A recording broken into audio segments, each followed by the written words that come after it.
देश में वक्फ के खिलाफ एक बार फिर माहौल बनना शुरू हो गया है। एक बार फिर मुसलमानों को सड़क पर बुलाने की अपील की गई, साथ में खवातीन को भी बुलाया गया। लेकिन जब मामला सुप्रीम कोर्ट में है और फैसला महफूज रखा जा चुका है तो फिर एहतजाजी मुजाहरे की तैयारी क्यों की जा रही है, इसी पर देखिए तफसीली रिपोर्ट।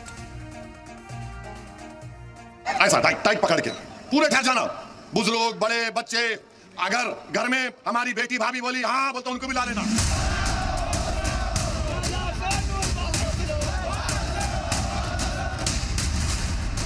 पाकिस्तान वाला मामला ठंडा हुआ तो ओवैसी ने वक्फ कानून के खिलाफ तलवार निकाल ली है और ऐलान कर दिया है कि 25 मई को ह्यूमन चैन बनाकर ज्यादा से ज्यादा लोगों को जुटाकर वक्फ कानून की मुखालिफत में जुट गए हैं। जबकि मामला अभी सुप्रीम कोर्ट में है, लेकिन बाहर ओवैसी ने मोर्चा खोल दिया है। मुसलमानों से खवातीनों को भी साथ लाने की अपील कर रहे हैं।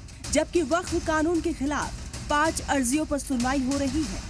जबकि कानून की मौजूनियत को चुनौती देने वाली अर्जियों पर सुप्रीम कोर्ट ने फैसले को महफूज रख लिया है, जिसमें 2 मुद्दे अहम हैं।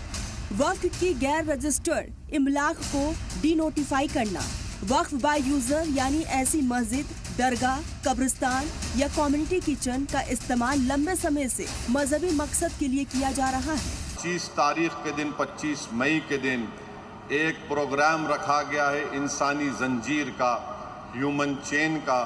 मेरी आप तमाम से गुजारिश है कि आप लोग उसमें शिरकत करिए और जहां कहीं भी अगर आप जो रास्ता तय किया जाएगा कि किस जगह पर खड़े होकर हमको उस एहतजाज को कामयाब करना है। मुस्लिम पर्सनल लॉ बोर्ड शामिल है तो हम लोग ज़रूर इसका सपोर्ट बनेंगे। आप बिल्कुल इसमें बिल्कुल मुस्लिम पर्सनल लॉ बोर्ड जो कहेगा वो हम लोग ज़रूर करेंगे। और अगर ये कॉल मुस्लिम पर्सनल लॉ बोर्ड ने नहीं बुलाया, अगर ओवैसी ने बुलाया है लेकिन वक्फ बोर्ड के सपोर्ट में बुलाया है, तब नहीं वक्फ बोर्ड के लोग इसमें सपोर्ट करेंगे तो हम भी सपोर्ट करेंगे।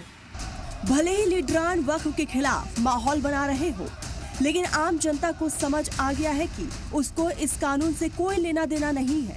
ओवैसी के मुखालिफत के ऐलान पर जब सलाम टीवी ने मुंबई के मुसलमानों से बात की तो सुनिए उन्होंने क्या कहा। ओवैसी साहब राजनीतिक दृष्टिकोण से वो कुछ भी कर लें, लेकिन आम मुसलमानों के वो रहबर नहीं है। आम यहाँ का 20 करोड़ 25 करोड़ मुसलमान, असदुद्दीन साहब की आवाज़ यहाँ का 20-25 करोड़ मुसलमानों की आवाज़ नहीं है। मुझे तो ऐसा लग रहा है कि उनको यकीनन सुप्रीम कोर्ट पे भरोसा नहीं है कि अगर उच्च न्यायालय में अगर ये फैसला ज़ेरे बहस है तो हमें इंतज़ार करना चाहिए। भाई वो लोग जो फैसला करेंगे वो फैसला बेहतरी के लिए करेंगे। वक्फ कानून के खिलाफ सुप्रीम कोर्ट ने फैसला महफूज रख लिया है, लेकिन मुखालिफत करने वाले, सियासत करने वाले इस दौरान भी माहौल बनाना चाहते हैं। मंदिर मस्जिद के नाम पर भड़काकर सियासी फायदा उठाना चाहते हैं। इस कानून से वक्फ की हिफाजत नहीं होगी, इस कानून से वक्फ की आमदनी में इजाफा नहीं होगा, इस कानून से खाबिजीन को नहीं हटाया जा सकता।